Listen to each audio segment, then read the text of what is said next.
So, we read about a battle in the story of Gideon. The story of Gideon, if you weren't here last week, is featured in 3 chapters in the book of Judges, Judges 6, 7, and 8. And Gideon is one of a dozen or so judges that gets lifted up in the land of Israel in the time when, over and over, cyclical in the book of Judges, the people cry out because they have been overrun by another entity, by a foreign enemy usually.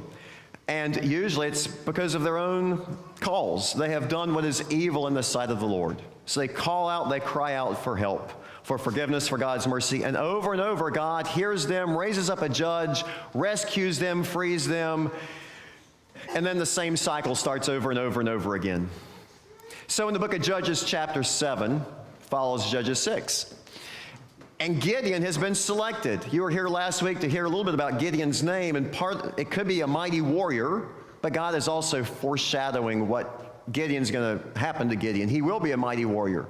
But Gideon's name could also be someone with a stump for a hand. He may have had a physical deformity. And he comes from the smallest of the smallest tribes, and he's the youngest of his family. It's a David and Goliath story. It's God taking nothing and doing something with it. God taking little old Gideon with a physical deformity and doing something powerful with Gideon. In chapter 7, the same thing happens. How so? Because Leslie read that the Midianites were involved in the land, and God says they have 135,000. And it looks like Gideon and his army have about 32,000. So you math majors, do the math real quickly. Which one is greater, 135,000 or 32,000? One's about 4 sizes bigger than the other one. The other one's about 4 sizes smaller than the other one. 4 to 1.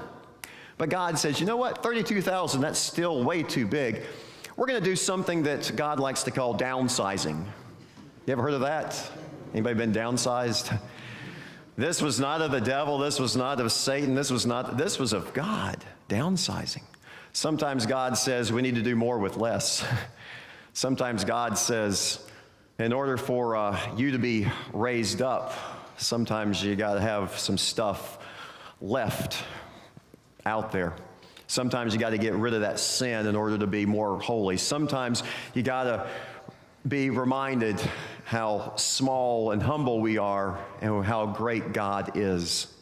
So God downsizes from 32,000. He goes in and says, hey, Gideon, tell the people if they're scared, if they want to go home, just go home. So Gideon says, hey, if you're scared, just go home. Oh, good. Nobody left yet. And then God says, we still got way too many people. We're going to downsize again. Go, take them to the watering hole and see how they drink water. Do they go and do they kneel and get water in their hand, or they stick their whole face in the water? 300 stuck their whole face in the water like dogs. And God says, those are the 300 that you want on your team. Maybe because they were looking up and around and being cautious as they were drinking. Maybe because they had no qualms about sticking their whole face in the water. For whatever reason, those were the 300. So now, gosh, 32,000 down to 300. You do the math. It's like 99% reduction, right?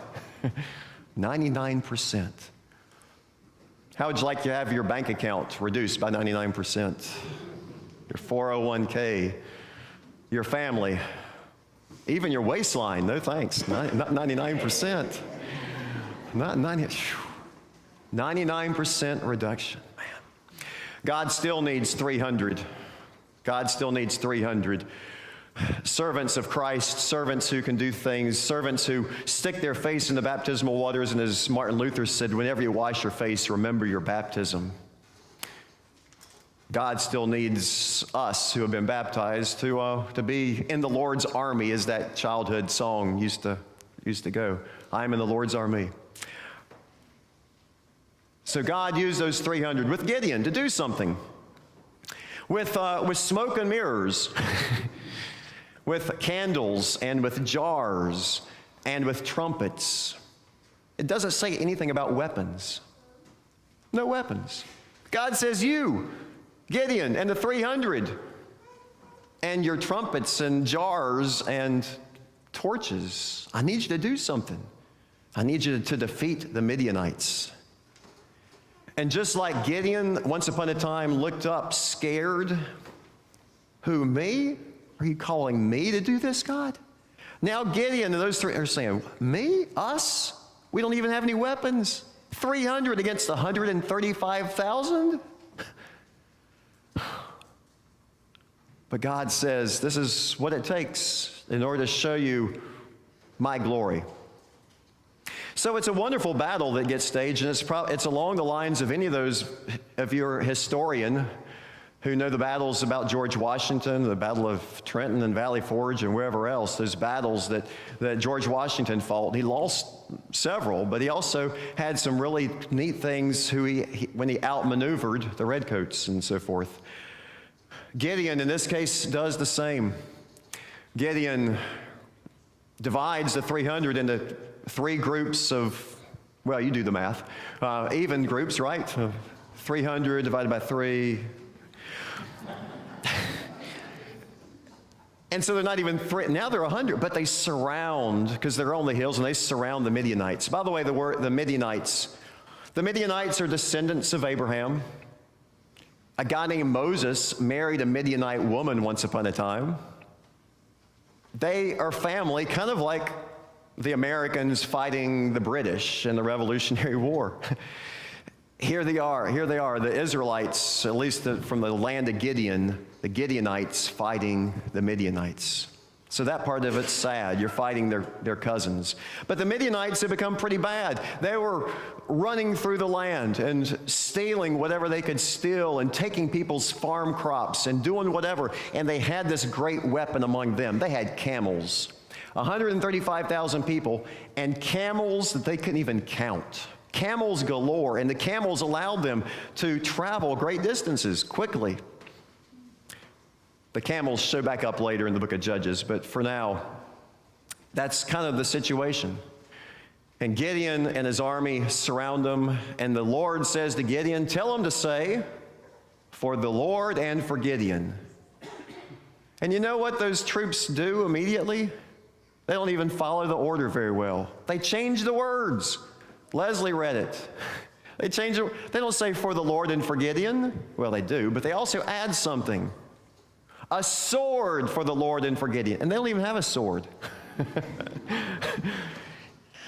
Anyway, I'm glad you laughed there, because the next little scenario of the story reads like the Keystone Cops, reads like the victors have written the story.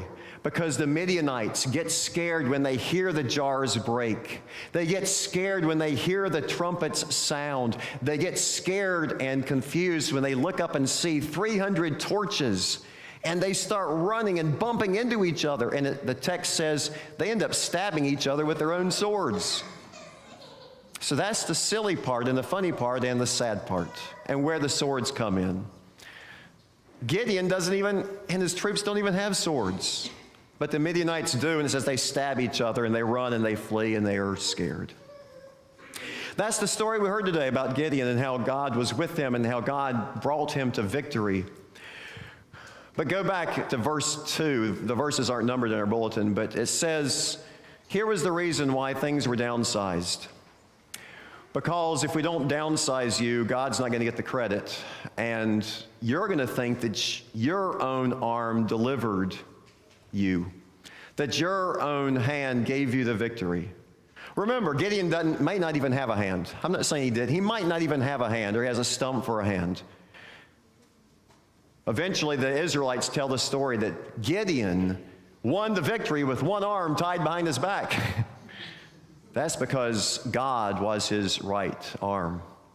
God was Gideon's right hand, and don't you forget it, would say the Israelites. That you can do anything, no matter how small you are, with God on your side. Holding hands with God in prayer, holding hands with God in worship, that you can do great and powerful things holding God's hand. And sometimes God is going to reduce you in order to raise you up. Sometimes God is going to get rid of some of the other stuff in your life and create some crisis, maybe even. in order to raise you up to where God needs you to go. Maybe some of you have been there before. Lastly, the story of Gideon ends kind of in a sad way. Chapter 8. The two best and worst things that Gideon ever did were simultaneous almost. Chapter 8, Gideon has won the victory. The people want Gideon to be the king. Once upon a time, people wanted George Washington to be the king. George Washington said, I, of all people, know that the Americans don't want another king. We just got rid of King George and whoever other the kings were. We don't need a king. Gideon said, to his credit, there's only one king, and that's God. I'm not going to be anybody's king. God is king. That's great. Remember who your king is, God. But then they said, well, what can we do for you? And he said, well, it looks like you have a lot of gold, so go ahead and put all your jewelry right here. And they took more jewelry and more gold, and they melted it down, and they made something out of it. Gideon said, let's make this pillar. Gideon had been knocking down pillars of Baal all over the place. But here they made a pillar for God. And in the years after that, they forgot that the pillar was for God, and they were just worshiping the pillar. And you remember what happened when the last time people in the Old Testament melted down gold and made a god or something out of it? A golden calf? It's basically what it became. And all they did was shine it up and bow down to it and kowtow to it. And it even had wheels, and so they pushed it around, thinking they could push around God. Or at least this God. And they ended up back where they were, in the cyclical of doing evil in the sight of God, of worshiping other shiny gods, and then eventually crying out. So that's the story of Gideon, but it's not even Gideon who's the judge, who's the deliverer, and it's not even the 300 people, because God eventually says, I don't even need 300 warriors. I just need one. One to be judge, one to be king, one who was crucified and died for us and rose again. One that we blow trumpets for on Easter Sunday. One who is at our right hand. One who walks with us. One who is the light of the world, the light no darkness can overcome. Amen.